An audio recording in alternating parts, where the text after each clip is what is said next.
आज किस विषय নিয়ে ফ্ল্যাগ মার্চ করছে এখানে? जैसे एमसीसी लागू हो गया है तो हम लोग यहीं पे नहीं और भी 4-5 जगह में हम लोग फ्लैग मार्च किए। आज हमारे साथ एसडीएम मैडम है, खोवाई के एसडीएम मैडम। हम लोग फ्लैग मार्च इसीलिए कर रहे हैं ताकि एक कॉन्फिडेंस बिल्टअप हो, लोग अपने मर्जी से किसी को भी आराम से अपना वोट दे पाए। और ये एक कॉन्फिडेंस बिल्टअप होता है। इंटीरियर एरियाज़ में हम लोग कर रहे हैं, मार्केट एरियाज़ में भी कर रहे हैं।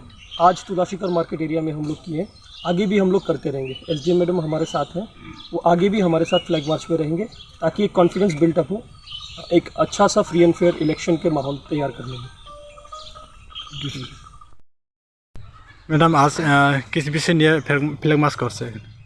अभी हम लोग ये जो फ्लैग मार्च कर रहे हैं, ये आपको जैसा पता है कि इलेक्शन अनाउंस हो गया है, एमसीसी लागू हो गया है। इसी कारणवश हम लोग ये फ्लैग मार्च कर रहे हैं ताकि लोगों में एक कॉन्फिडेंस बिल्ड हो और वो लोग जाके जिन्हें चाहे उन्हें वोट दे पाएँ। एक फ्री एंड फेयर इलेक्शन का हम लोग माहौल क्रिएट कर रहे हैं।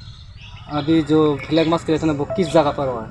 अभी ये जो फ्लैग मार्च हो रहा है वो तुलाशीकर मार्केट एरिया में हो रहा है, तो 26 आश्रमबाड़ी है उसे। ये कौन सा थाना में एरिया है? चंपावत थाना के अंदर है। Thank you sir.